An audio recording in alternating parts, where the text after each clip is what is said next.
Hey there, welcome to another exciting edition of Cambridge Inside Out. My name is Robert Winters. And I'm Judy Nathans. And today is actually August 1st, Yes. 2017. Start of August. I think I might mention tomorrow will be August 2nd, 2017, which will mark 100 years since the birth of my father. Wow. The 100th And his birthday was anniversary. August 2nd. Wow. Yeah, he was August 2nd, 1917. Wow. So and he left us 25 years ago. So he was 75. I think it's worth noting Yes. the centennial of my father. Okay. So noted. As most you Canterbridgians may know, this is a municipal election year, and yesterday was the deadline for filing of signatures for candidates for Cambridge City Council and School Committee. And though we had originally worried, I don't know about worried, but there was some... Bemoaned. We bemoaned the possibility. 32 candidates. We could have had and fit them all on the ballot. 32 candidates. Yeah. In the end, several of them chose not to turn in the signatures, so we ended up with a somewhat more manageable 26 city council candidates. And it could change, but unlikely, right? It could drop if, I think the candidates have until, I believe, August 16th to file to withdraw their name, and which is not an impossibility, though I don't think it'll happen. If some candidates look and said, well, I thought this was going to be maybe a realistic thing, but now there are too many strong candidates and maybe I don't really feel like doing this. That's a perfectly reasonable thing to do, and it's nothing to be ashamed of. When did Leland announce that he was not going to? He didn't announce it, so we might as well get right to that point here. So I've certainly been speculating for a while that Councillor Chung, Leland Chung, who has now served 4 terms? 4 terms, it said in his letter. That he might actually not go forward and file signatures to run. So in fact, he did not. So, my own personal tradition every 2 years is right on the deadline day is that I'm there, Johnny on the spot. At the election commission. At election commission, for any late arrivals or if somebody comes in at 5:01. So yes, I would actually serve as witness, if need be, that somebody actually missed the deadline. Thankfully, nobody missed the deadline accidentally, but Leland Chung chose not to turn in signatures. So you think that would have mattered to the people that dropped out? There was an extra seat? Maybe. No, actually, not the people that dropped out. I think the people that dropped out, those were not the strong candidates for the most part. Yeah. I've already I sort of have there's incumbents, there's my, sort of tier A candidates, tier B, whatever. I think once the word got around that Leland was not going to be a candidate, there were a few incumbents who went, they're not really happy to see him go, but they do see it as more breathing room, and it gives them a little bit more chance to get some of those votes that may have gone Leland's way, maybe go their way. But it doesn't always work that way. Right. A lot of times when an incumbent leaves, the people who had been relatively loyal to that person will now look around and say, well, now's my chance to try something new, and it may actually end up benefiting one of the newer candidates. In fact, I think I've certainly run the numbers and demonstrated that when there are multiple vacancies, there is at least some indication that it increases the likelihood of an incumbent being defeated. What about the reality, and I don't know if there's any stats for this, of someone that votes an election, but they moved by the next one? Is there any except for the people that return the census, you can't really... It's certainly fair to say that there's a lot of transiency in Cambridge, and that includes registered voters. And college students that particularly register because they're eager to vote for this candidate that they've gotten a lot of... But for the most part, when college students are so eager, it's because it's a presidential election. Not... Yeah, and though there have been some examples, like when Leland first ran. I was going to say, he got a lot of college and votes. Matt DeBergalis. And Nadine, too. And Nadine Mazin, So I'm just saying, you can influence that group, demographic to vote for you. And they may disappear. I remember actually, now that you mention it, I think it was Jimmy Rafferty, we were talking City Hall. A long time ago. He was on the school committee, and he's an attorney doing a lot of work around Cambridge. And, and he knows his politics, and I think it was when Leland kind of squeaked in the first time, which would have been 8 years ago. He squeaked in? I thought He was the last person elected. Oh, the first one? And in fact, he didn't even get quota at the end. Oh. So he only had 700 some odd votes the first time, but it was it was just the nature of the field that year that he won. And I thought he was a top vote getter one of those terms. well, let me say. Oh, okay. That's actually part of the story. Okay, so he wasn't the first time. Right. So now there was this belief, because he had registered a lot of voters, that in fact there were a lot of kind of transient people who were college-age students who they voted once, but they're probably gone by now. And I remember talking to Jim, and I said, on the stairs at City Hall, and he says, "Oh, Chung, yeah, he won't be back." And I said, "Are you kidding? He's going to top the ticket." Huh.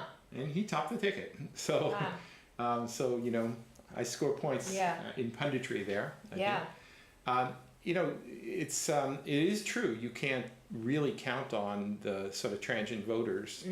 But the truth is of the, there may be approximately 65,000 registered voters. Yeah. But the people who vote in the municipal elections tend to number in the more like 18,000 range. At least that's been that way the last two election cycles, and it's been even lower. Yes. It may go up a little bit this year, but I'd be really quite shocked if it topped 20,000.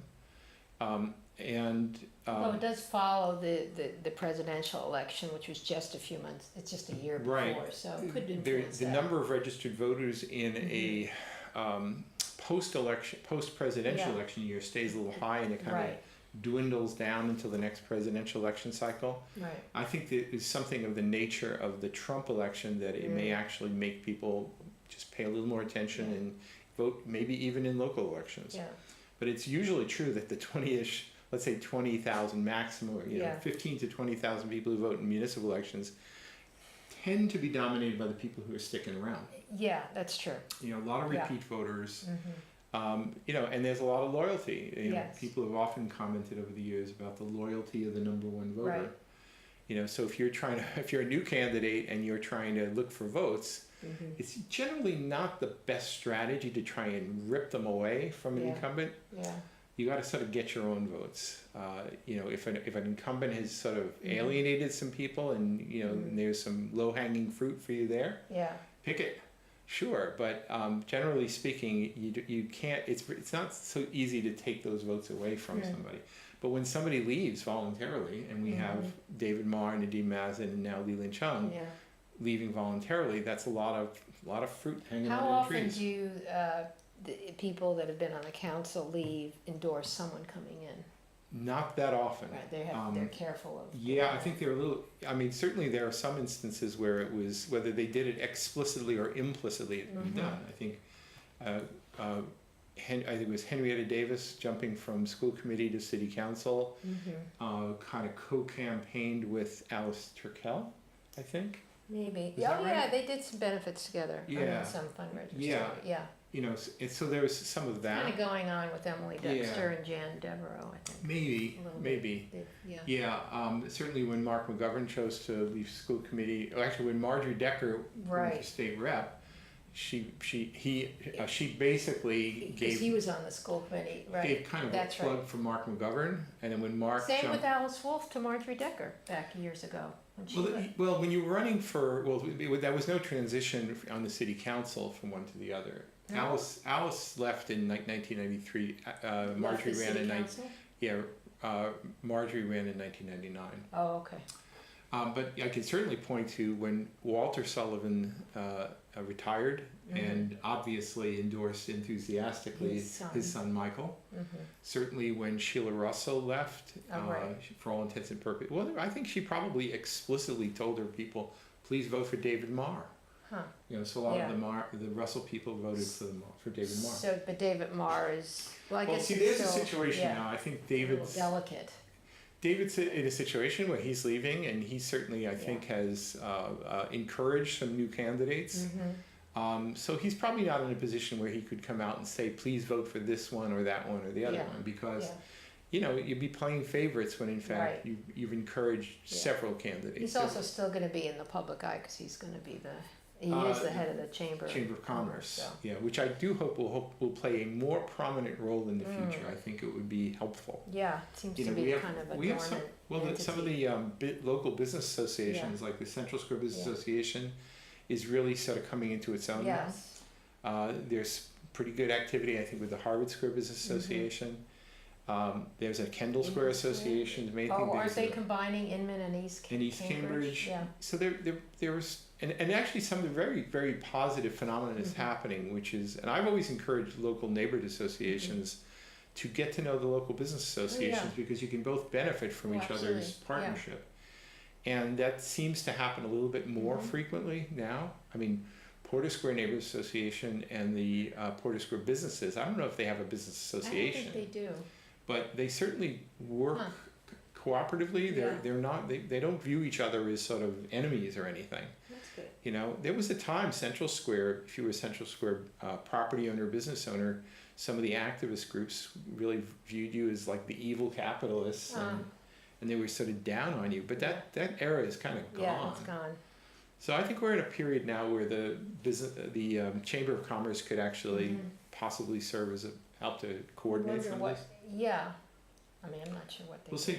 But, yeah, you know, I mean, they used to play a more prominent role. You have community development that tries to bring in businesses to the area, so they have that role. So what is the chamber? I guess does the same kind of thing. Yeah, I mean, the community development department is always sort of in that kind of awkward position where they are promoting businesses, but they're also promoting neighborhoods, and they don't the interests don't always coincide. Right, because they want to see the economy grow in Cambridge, so they want to attract a certain, but they also have to pay attention to all that stuff. Yeah, but so they just have to be real pros.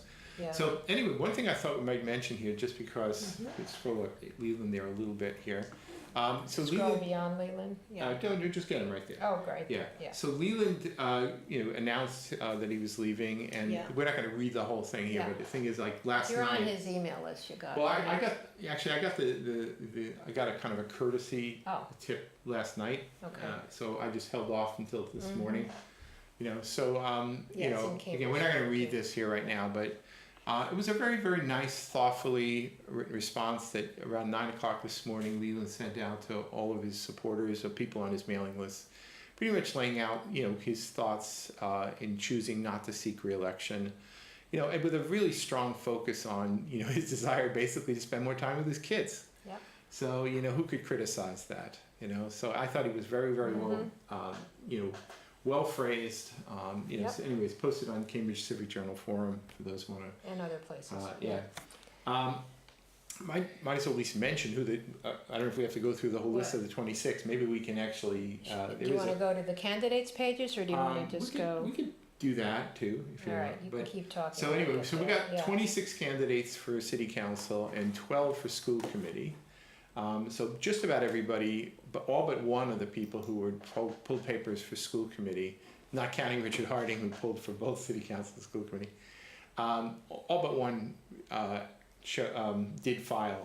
Is this good enough? Or do you we'll do that. And I've pointed out to my friends at the election commission, I do have like an apartment number wrong on a candidate too. So we'll fix all that here. But basically, the final list here, 13 and 13 there on the city council candidate list and on the school committee. So it's Ron Benjamin, Josh Bergen, Dennis Carlone, Olivia D'Ambrosia, Jan Devereaux, Samuel Gebru, Richard Harding, Craig Kelly, Dan Lenke, Elon Levy, Alana Mallon, Mark McGovern, Greg Morey, who I believe has 2 G's, not 1, so I have to fix that. Adrian Musgrave, Nadia Akamoto, Hari Pillai, who I have not yet met. Jeff Santos, Sumbul Siddiqui. Yeah, I've met Santos, but we've had some email contact. Denise Simmons, Vatsidi Sivanksi. I think I got that close to right. Brian Sutton, who I've spoken with, actually went walking with him and his dog once. Sean Tierney, Paul Toner, Tim Toomey, Gwen Volmar, and Quentin Zondervan. Great. And on the school committee side, who do we got over there? We got Monika Bowman, Fran Cronin, Jake Crutchfield, Emily Dexter, Fred Fantini, Alechi Cadete, Kathleen Kelly, Lawrence Kimbrough, Will MacArthur, Piotr Mitros, who I will be meeting with and talking with soon. It's a male, yes? Yes. Patty Nolan and David Weinstein. Okay. So anyway, that's the lot of them. And there is a vacant seat because Richard Harding. Yeah, so there's 5 incumbents running for school committee because Richard Harding is trying to jump to city council. Right. You know, and it's not to predict or anything. Certainly at this stage it would be silly to do so.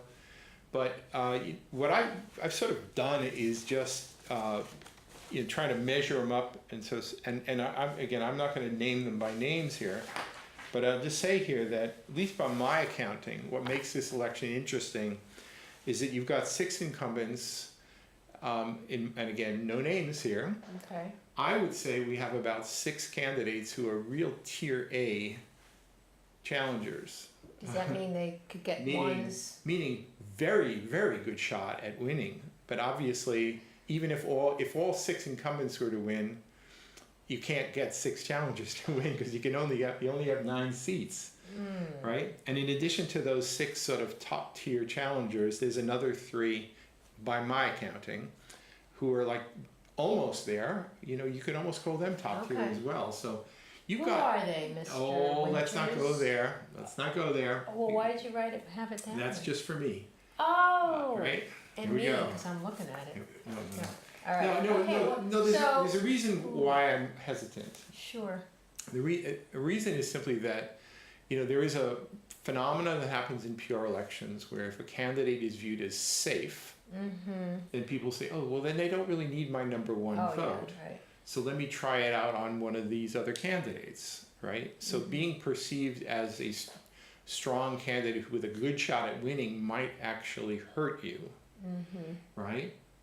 It also, if somebody's perceived as sort of out of the mix, people might rally around them, or they might abandon them and say, well, this candidate has no chance anyway. People like winners. Right, so you have multiple phenomena going on, Yes. and since I host the candidate pages, I kind of try and avoid handicapping too much. Oh, sure. I mean, I might do it a little bit, but not too much. I'd say there's 6 candidates who I would consider to be interesting candidates who probably are not in the likely or probable possible win category. Then there are a few more, 2 to 4 who are, so there's no way on earth they could possibly win, right? But what makes this interesting, at least from my, history of watching this, is that it's not uncommon that you might have as many as 12, 11 or 12 candidates who are really sort of fighting for 9 seats, and then the others.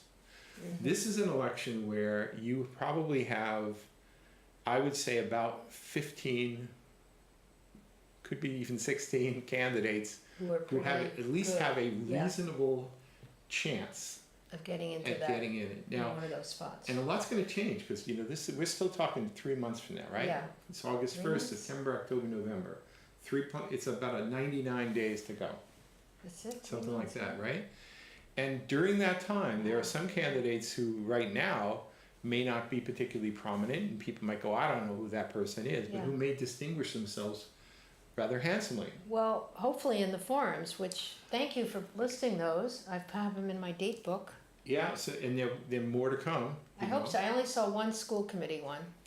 Yeah. Usually they have one at the high school, the alumni or something. It's unfortunate. The school committee forums tend to be sort of the stepchild of this whole process, and it's a pretty important position, so I think there'll be one that the alumni sponsor. Yeah, I think they've done that in the past. I went to one last year. Yeah, and I actually keep the 2015 calendar available for reference so people can see what we've done in the past. I think the first one is the week of Labor Day week, yes, right. Maybe? I don't know. And sort of the joke I've been making here is that we have an election coming up where, by my count, there are at least 10 candidates who are guaranteed to win.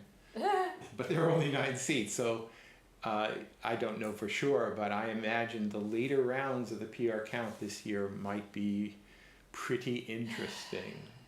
Really interesting. So what's happened, your idea of trying to explain PR, doing something we'll video do something. or something? We'll do something. Because I know what a lot of people think about, and even I, is, well, how should I vote? I mean, you only get number one vote, but how do I know my number two? I would say my one piece of sage advice that I have said many, many times. Don't try to game the system. Don't try and game the system. But here's what I remember, especially when you got many candidates. People say, well, how am I going to rank these 26? Yeah. Well, first off, let's understand, almost nobody does that. What is a far more typical number of candidates on a ballot, number of rankings that are actually expressed, is probably closer to about 7. There are a lot of ballots that vote, just 3. There are some who vote maybe 5, could be a 7. There are a few who vote 9 because there are 9 seats, right? The number of ballots that actually have more than that number of rankings is not that high a number. And that's because if a lot of voters, and I completely defend this point of view, if you don't even know who these people are, it's just a random. You don't have to vote for 9. It's just random. No, you can vote for just one if you want to, but it is wiser to vote for alternatives. Should your number one vote not be counted toward your favorite, your number 2 may actually. So whether they're surplus or whether they don't get in, those votes get distributed. And that's important. 90% of ballots are going to be electing somebody. Yeah. It's possible your ballot might not, but unlike plurality elections where 49% of the ballot don't elect anyone and 51% might, right? We have a system where 90% of the ballots will go toward electing somebody, and that's a very high percentage. Again, I could give you more details on that if you like, but I don't think that's so necessary. So what I tell voters, and I say this, first off, when talking about PR elections, there's at least 2 different conversations. One is, how do you vote? And the second conversation is, how are the votes tabulated? That to me is the more interesting. Right, that's the more interesting one, but it's a separate matter. And because that can be a little confusing to a lot of people, people think PR is complicated, but how you vote really isn't. That isn't, but a computer does that shifting around and counting. Oh yeah, well, we'll still see if we can actually demonstrate that here. But basically what I tell people is this: take a look at the whole list and pick out the people who you think you really like. And then just rank them? And then the people who you absolutely don't want, right? You can either exclude the people you don't want, or you can include the people you do like. So let's just say you looked at that and say, there are 26 candidates, I don't know who 15 of these people are. So they're not even in my number one. So it would be kind of a meaningless choice anyway to be ranking them. Yeah. So, but these 9 or 8 or 7 or whatever. Well, that's what makes sense. So these are the ones who I consider to be the acceptable ones. Okay. Now, your judgment on that, who's acceptable, might be based because somebody sent you a slate card that advised you, or it might be because you took the time to do your homework. Which I encourage you to do. Watch the forums. They're all televised. Read the candidates' pages. It's going to be easy to do this, all right? So then, don't wait till the last minute. let's just say that you've decided that these 8 people are the ones I like. Then, and only then, should you start thinking about the rankings. Say, well, this is my top choice. And if I don't get this person, I would really like this person, the second person, and then third and fourth and whatever, and do it sincerely. The problem is if you like people equally. That's always a problem. Now, there is one way of actually doing ballot counting, which we do not do, and we can't do under the current laws, where you would actually take that one vote and you'd split it in half. So you give a half a vote to this, half a vote to that. That would be nice. And then they can even transfer, but fractionally down the road. That's called fractional voting. That's part of the fractional transfer Who does that? process. Anybody? The default option for the Choice Plus Pro software that we use in Cambridge does that. However, we override that in order to use the Cambridge rules. Do you know any other municipalities that do that, or states? There are very few places that actually do proportional representation. They do ranked choice voting in a number of places now, but electing a multi-member body using it, there are relatively few places, right? So anyway, so that's how I think people should rank them. And if you are kind of, if you're stuck and say, well, should I give he's my number 1, but I toss up between her and this one here for my number 2, flip a coin. I mean, if you can't really, just flip a coin, right? If you really are, honestly, 70 some odd % in a typical election of ballots stick with your number one choice. So your rankings down the road don't really count anyway, right? They're just there as alternatives should your number one vote not be useful. Right, but they're not. The point is, there are 9 seats, so it's like, is the one only? You know, vote? if we had 9 districts in the city and district councilors, and you lived in one district, you would help elect one person, and you would have no say whatsoever in the other 8. Okay. PR is essentially like voters choosing their own district, not necessarily based on geography, though they can do that if they so wish. They could vote based on gender. You know, there are. It often does come by neighborhood, though.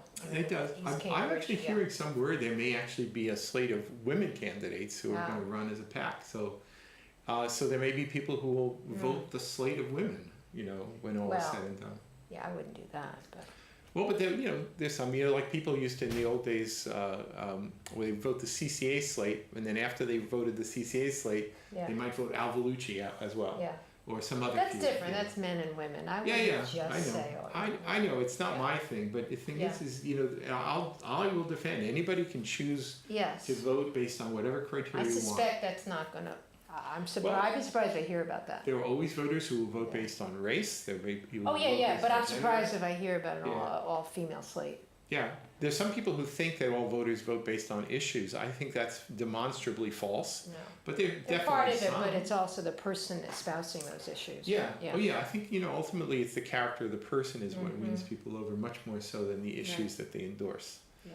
At least that's been my experience over time. So. Okay, so next half hour we're going to get into more issues. We do a little more of this, and actually more we might talk a little bit about Volpe. Yeah, ordinance coming up. Yeah, and I'm sure there'll be a little bit more of this and that as well. So anyway, we'll see you in a couple minutes on Cambridge Inside Out.